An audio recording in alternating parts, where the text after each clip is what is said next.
અને તે સમૂહમાં જીવન જીવવા લાગ્યો. સમૂહમાં જીવન જીવે એટલે અનેક જરૂરિયાતો જે છે એ ઉદ્ભવવાની છે અને તેના કારણે ખેતી અને અગ્નિની શોધ થઈ.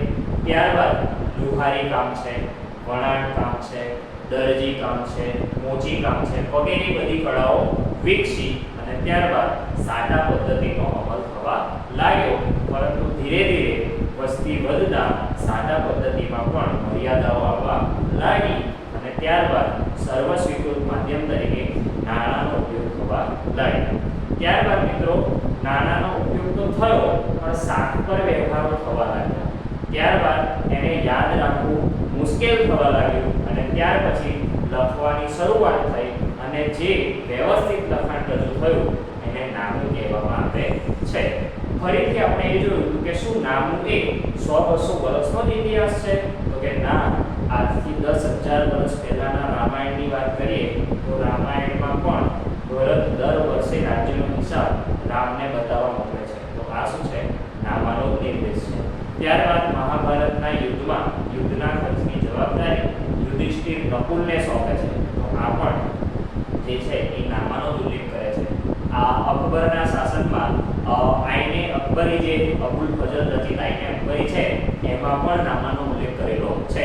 ત્યારબાદ કૌટિલ્ય રચિત અર્થશાસ્ત્રમાં મહેસૂલી આવકો અને એના ઉપયોગો વિશેની ચર્ચા કરેલી છે. તો એમાં પણ નામાનો ઉલ્લેખ છે મિત્રો. ત્યારબાદ નરસિંહ મહેતાએ લખેલી સામરસા શેઠને કુંડી એ પણ નામાનો જ નિર્દેશ કરે છે. ચીનની અને મિસરની જે જૂનામાં જૂની સંસ્કૃતિ છે એની દિવાલો પર પણ હિસાબો લખેલા મળ્યા છે. તો આ બધું જ શું બતાવે છે મિત્રો? તો કે નામું એ માત્ર 100-200 વર્ષનો ઇતિહાસ નથી, એ હજારો વર્ષનો ઇતિહાસ ધરાવે છે. ત્યારબાદ નામું કહેવાય કોને મિત્રો? તો કે આપણે એની 3 વ્યાખ્યાઓ જોઈ હતી. એમાં એક વ્યાખ્યા પહેલી આપણી એવી હતી કે નામું એ નાણાંના એકમમાં માપી શકાય તેવા વ્યવહારો ભરવાની, તેનું પૃથ્થકરણ કરવાની, તારણ કાઢી વિશ્લેષણકારી અર્થઘટન કરવાની એવી કળા છે કે જેનો ઉપયોગ કરનારાઓને ધંધાકીય નિર્ણયો લેવામાં મદદરૂપ થાય છે. રેડી ને મિત્રો? તો કે આ બધી બાબતો આપણે તે વખતે ભણ્યા હતા. હવે આજે આપણે હિસાબી પદ્ધતિના લક્ષણો જોવાના છે. ખાસ ધ્યાન રાખીશું મિત્રો. પહેલું છે અહીંયા હિસાબી પદ્ધતિના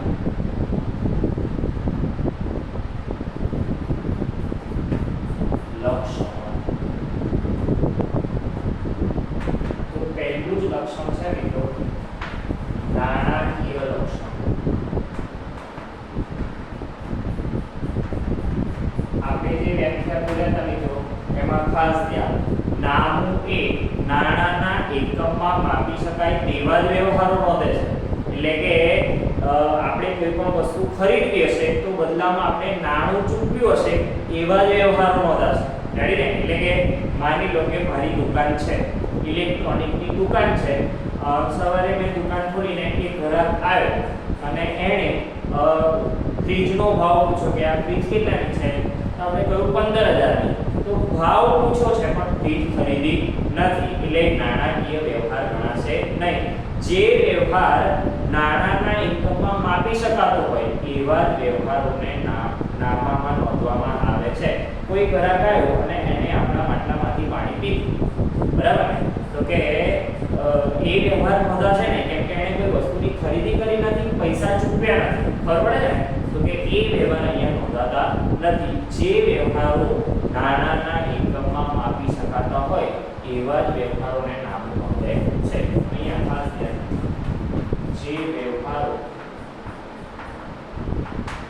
નાણાંના એકમમાં માપી શકાતા હોય તેવા જ વ્યવહારોને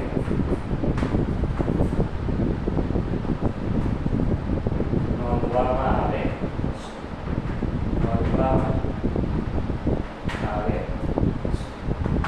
બીજું, ફેરબદલીના માધ્યમ તરીકે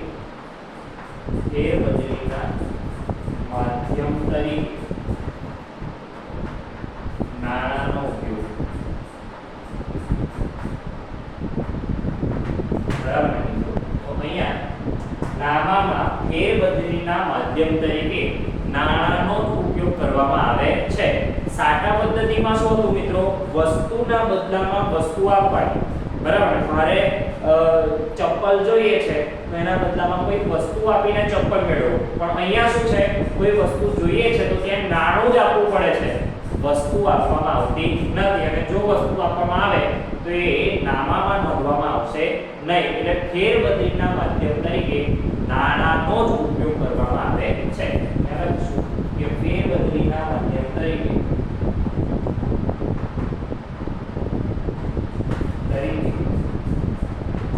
વસ્તુના બદલામાં વસ્તુ અથવા તો સેવાના બદલામાં માત્ર નાણાંનો સ્વીકાર કરવામાં આવે છે. સ્વીકાર કરવામાં આવે છે. ત્રીજું, વ્યવહારો વર્ગીકરણ અને વિશ્લેષણ. તો કે ત્યારબાદ ત્રીજું લક્ષણ છે વ્યવહારોનું વર્ગીકરણ અને વિશ્લેષણ. કેવી રીતે મિત્રો? તો કે વ્યવહાર રોકડ છે કે ઉધાર છે, કેમ કે ધંધામાં રોકડ વ્યવહારો થાય અને ઉધાર વ્યવહારો પણ થાય. તો વ્યવહાર રોકડ છે કે ઉધાર છે, ઉપજ છે કે ખર્ચ છે, કેટલી મિલકતો છે આપણી જોડે અને કેટલા દેવા છે, તો કે આ બધી બાબતોનું વર્ગીકરણ અને વિશ્લેષણ કરવામાં આવે છે. તો અહીંયા ધ્યાન રાખીશું મિત્રો, તો કે વ્યવહાર રોકડ છે કે ઉધાર છે, ત્યારબાદ ઉપજ છે કે ખર્ચ છે, કેટલી મિલકતો છે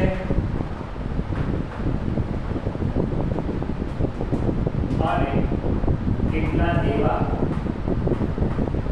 આ બધી જ બાબતો વર્ગીકરણ અને વિશ્લેષણ કરવામાં આવે છે.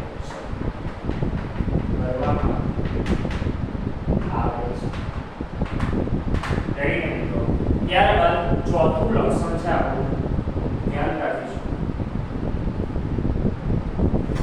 ચોથું લક્ષણ છે મિત્રો, તો કે વ્યવહારો અર્થઘટન. હવે વ્યવહારોનું અર્થઘટન એટલે શું? તો કે જ્યારે બધા જ વ્યવહારો લખાઈ જાય છે ત્યારે આંકડાઓના આધારે વ્યવહારોનું અર્થઘટન કરવામાં આવે છે. કેવી રીતે મિત્રો? તો કે માની લો કે આવક વધારે છે અને ખર્ચો ઓછો છે. રેડી? આંકડાઓ પરથી ખબર પડે કે આવક કેવી છે? વધારે, અને ખર્ચો કેવો છે? ઓછો. તો આપણને શું થયો છે? નફો થયો છે. પણ ખર્ચો વધારે છે અને આવક ઓછી છે તો આપણને શું થયું છે? નુકસાન થયું છે. તો આ બધી બાબતો કોના આધારે ખબર પડે છે? અર્થઘટનના આધારે. એટલે વ્યવહાર સંપૂર્ણ વ્યવહાર નોંધાયા બાદ આંકડાઓના આધારે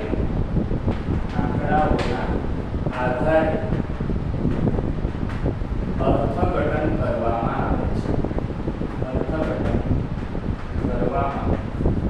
આવે છે. ઉદાહરણ લખી શકાય અહીંયા. જો ખર્ચ કરતા આવક વધુ હોય, તો નફો છે, અને ખર્ચ કરતા આવક ઓછી છે, તો શું કહેવાશે? નુકસાન. તો આ આંકડાઓના આધારે ખ્યાલ આવે છે. ત્યારબાદ પાંચમું મિત્રો ખાસ જથ્થાત્મક માહિતી.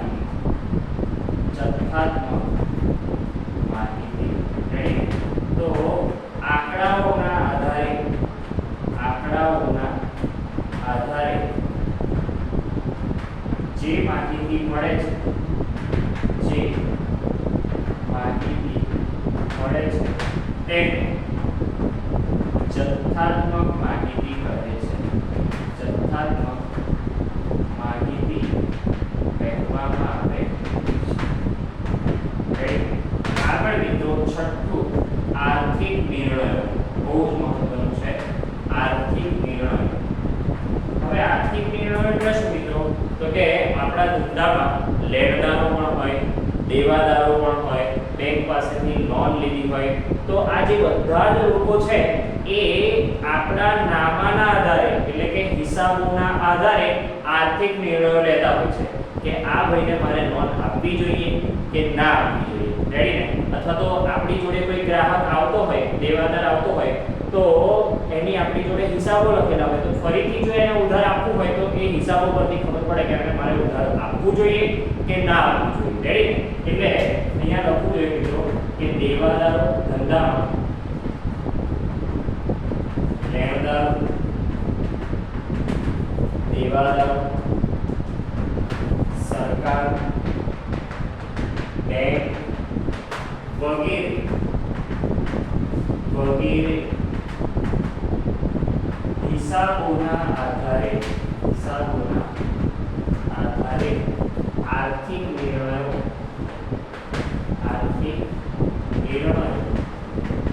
લેતા હોય. બરાબર? તો કે આ પણ એનું લક્ષણ છે. ત્યારબાદ સાતમું છે ઐતિહાસિક માહિતી.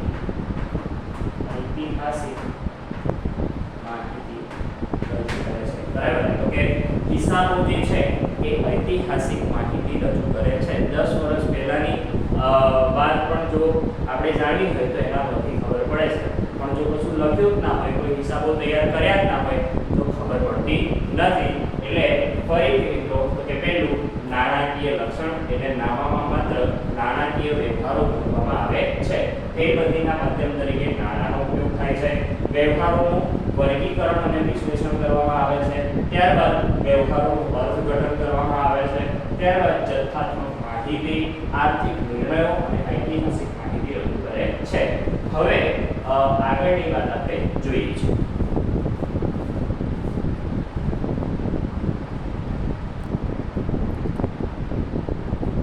હવે મિત્રો હિસાબી પદ્ધતિના લક્ષણો આપણે ચર્ચા કરી. હવે આપણે એ ચર્ચા કરવી છે કે હિસાબી પદ્ધતિ રાખવાનું કારણ શું અને એના હેતુ શું છે.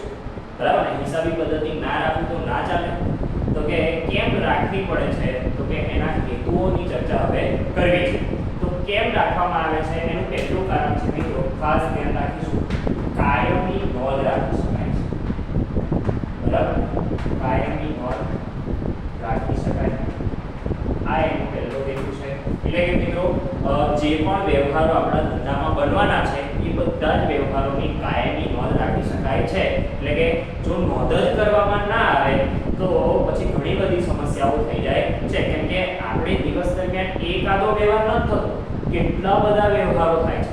હવે જો એની નોંધ જ ના રખાય તો આજે તો યાદ રહેશે પણ 10 દિવસ પછી પૂછીશું તો કોઈ વ્યવહાર યાદ રહેશે નહીં અને આપણી જે ધંધો છે એ ઘાટામાં જશે. રેડી? એટલે હિસાબો રાખવાનું કારણ શું? તો કે કાયમી નોંધ રાખી શકાય છે. બીજું કારણ છે મિત્રો, ધંધાનું પરિણામ જાણી શકાય છે. ધંધાનું પરિણામ જાણી શકાય છે. રેડી? હિસાબો રાખ્યા હશે તો હિસાબો પરથી ખ્યાલ આવશે કે ધંધામાં નફો થઈ રહ્યો છે કે ધંધામાં નુકસાન થઈ રહ્યું છે. પણ જો હિસાબો જ નહીં હોય તો કાંઈ ખબર પડશે નહીં. કેટલા આયા અને કેટલા ગયા તો કે બધું નામ ભરોસે ચાલ્યા કરશે. એટલે હિસાબો હશે તો ધંધાનું પરિણામ જાણી શકાય છે.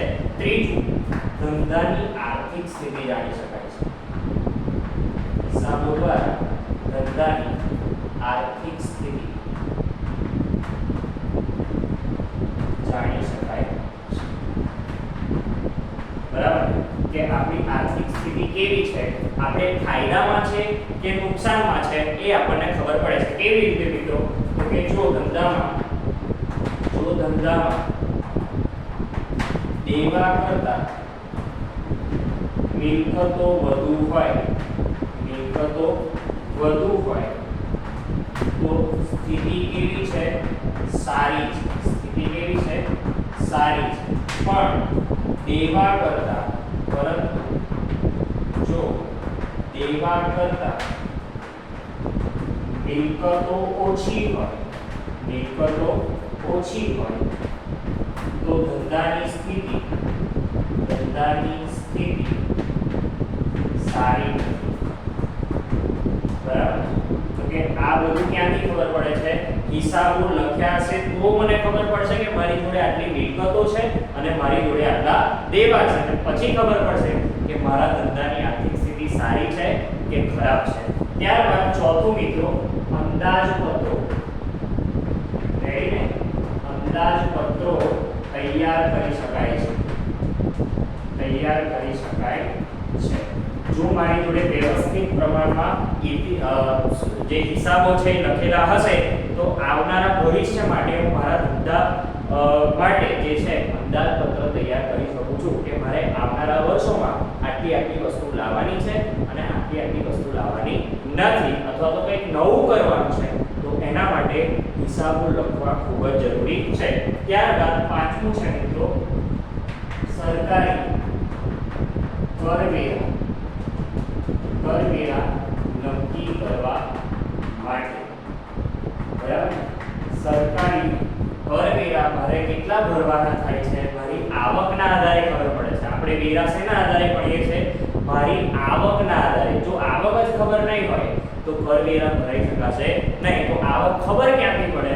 હિસાબો લખેલા હશે ત્યાંથી. એટલે આવકના આધારે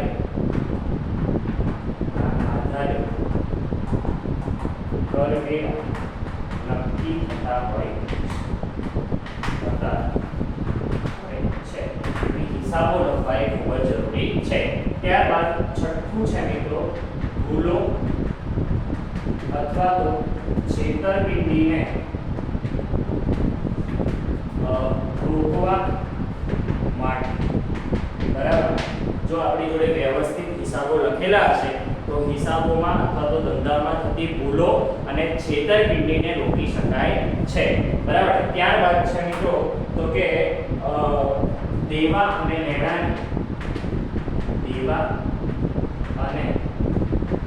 લેણાની જાણકારી માટે. બરાબર? તો કે મારા ધંધામાં કેટલા દેવા છે અને કેટલા લેણા છે તો કે એની જાણકારી માટે પણ હિસાબો તૈયાર કરવામાં આવે છે. હવે મિત્રો નવો મુદ્દો છે હિસાબી પદ્ધતિની પ્રક્રિયા શું છે. રેડી? તો કે આખી જે હિસાબી પદ્ધતિ છે એની પ્રક્રિયા શું છે? તો કે સર્વપ્રથમ નોંધણી કરવામાં આવે છે, ત્યારબાદ વર્ગીકરણ કરવામાં આવે છે, ત્યારબાદ વિશ્લેષણ કરવામાં આવે છે, ત્યારબાદ તારણ કાઢીને અર્થઘટન કરવામાં આવે છે અને છેલ્લે અહેવાલ રજૂ કરવામાં આવે છે. રેડી? એટલે નોંધણી, વર્ગીકરણ, વિશ્લેષણ, તારણ, અર્થઘટન અને અહેવાલ રજૂ થતા હોય છે. તો ફરીથી મિત્રો હિસાબી પદ્ધતિના હેતુઓ શું છે? તો કે કાયમી નોંધ રાખી શકાય છે, ધંધાનું પરિણામ જાણી શકાય છે, આર્થિક સ્થિતિ જાણી શકાય છે, અંદાજપત્રો તૈયાર કરી શકાય છે, કરવેરા નક્કી કરવા માટે ઉપયોગી છે, ભૂલો અને છેતરપિંડીને રોકવા માટે, ત્યારબાદ દેવા અને લેણાની જાણકારી માટે પણ હિસાબો રાખવા ખૂબ જ જરૂરી છે. અને હિસાબી પદ્ધતિની પ્રક્રિયામાં નોંધણી, વર્ગીકરણ, વિશ્લેષણ, તારણ, અર્થઘટન અને અહેવાલ જે છે એ રજૂ થતું હોય છે. તો આજે આપણે રાખીએ છીએ. આવતી વખતે મળીશું ત્યારે આગળની ચર્ચા કરીશું. આ બધી જ બાબતો વ્યવસ્થિત રીતે લખવાની છે અને તૈયાર કરવાની છે.